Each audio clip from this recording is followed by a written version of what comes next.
Angel Rebo, known as the CEO Confidant, is an influencer, international TV host, public speaker, CEO consultant, board member, and philanthropist.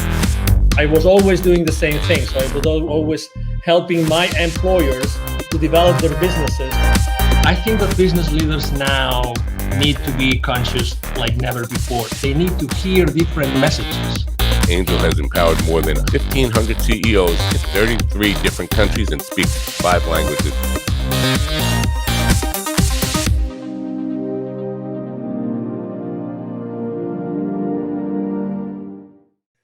Hello, everybody. This is Angel Rebo, the CEO Confidant, and also in Latin America known as the co-founder and president of the Wisdom for Kids Foundation. We are here again today with Neville Joffe, who is the author of this incredible book called The Baker's Dozen Rules of Highly Successful Business Operators. Neville Joffe, also known as one of the most relevant executive educators in the Americas today. How are you doing, Neville? Wonderful, Angel. Thank you. Good to see you. Good to see you. So, we're going to talk about, chapter 8 of your most recent book, which is actually the title of chapter 8 is Finding Hidden Pockets of Profit. So it couldn't be more relevant for today's what's going on in the economy, right? So having to do more with less. So how have you typically seen that corporations can find, those hidden pockets of profit? Angel, what worked a year or 2 or 3 ago, 2 or 3 years ago, rather, it might have been a good decision then. It doesn't mean it's a good decision now. And I believe it's incumbent upon people to keep reevaluating process and resources.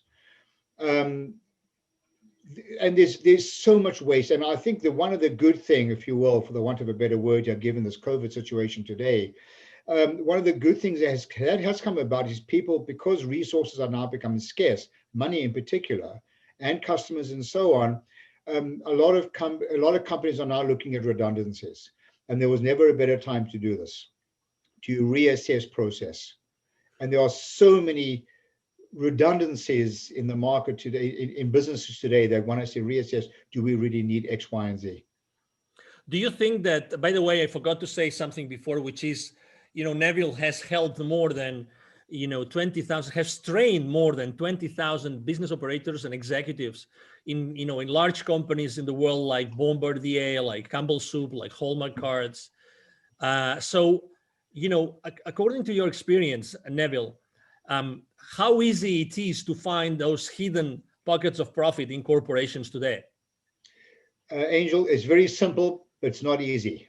Okay. There's a lot of emotion involved. And in my experience, one of the good practices that I support and I recommend to clients is to do what I call the test of deprivation. Okay, what is that?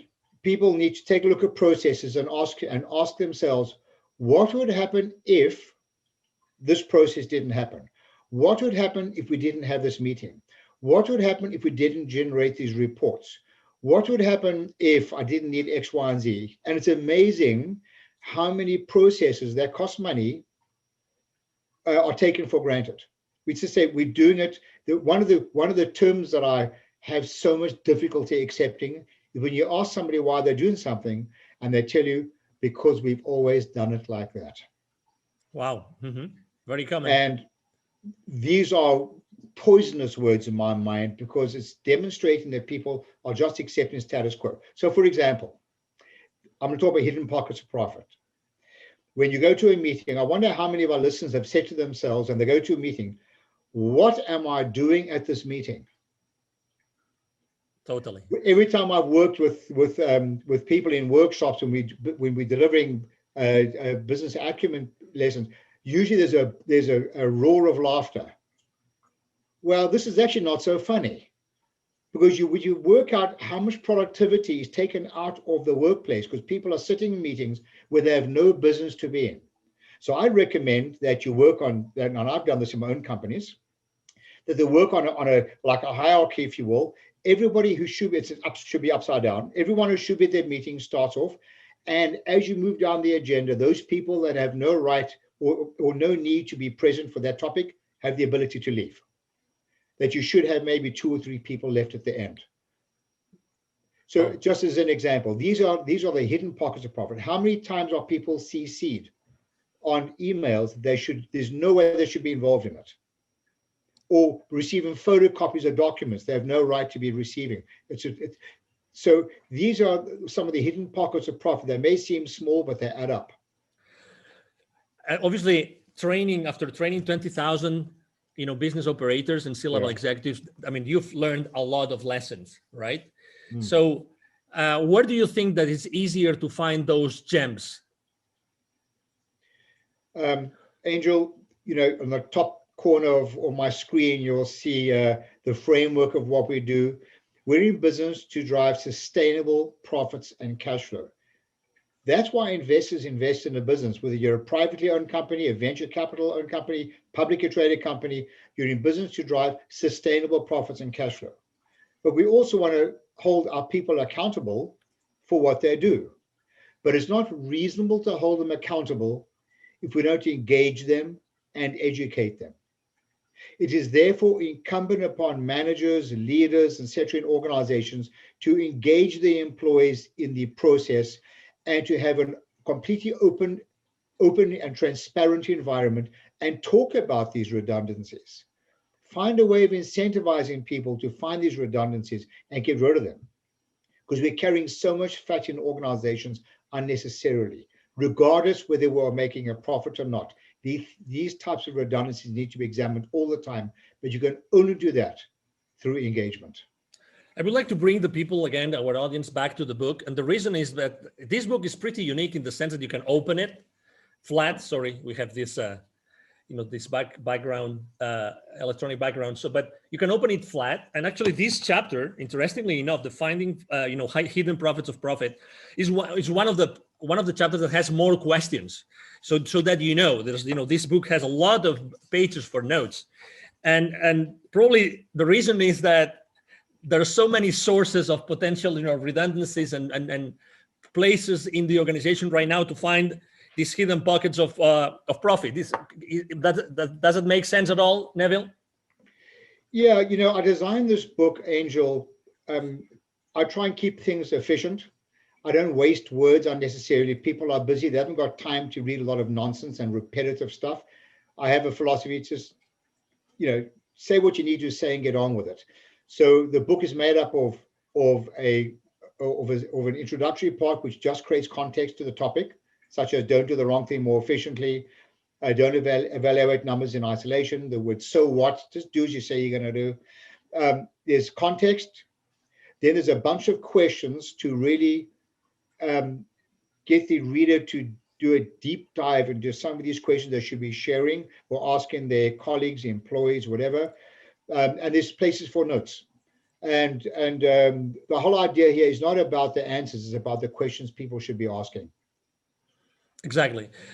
Neville, I would like to ask you also, this is your latest book, and what does this book represent? Because you have written many books, including textbooks for colleges. What does this book represent in your career? This for me, Angel, is a legacy. As you can see, I'm only 50 years old, plus a lot of tax. This is part of a legacy for me.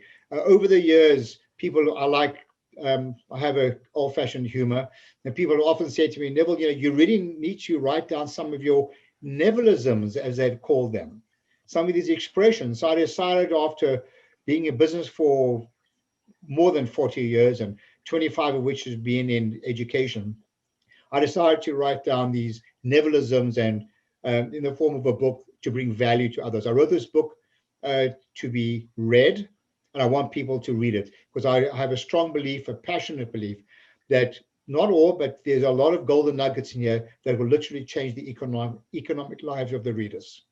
Excellent. If people would like to reach out to you, Neville, what's the best way to connect? Just email me. I love a good chat, in case you didn't notice. It's Neville, Neville, @bizwisdom,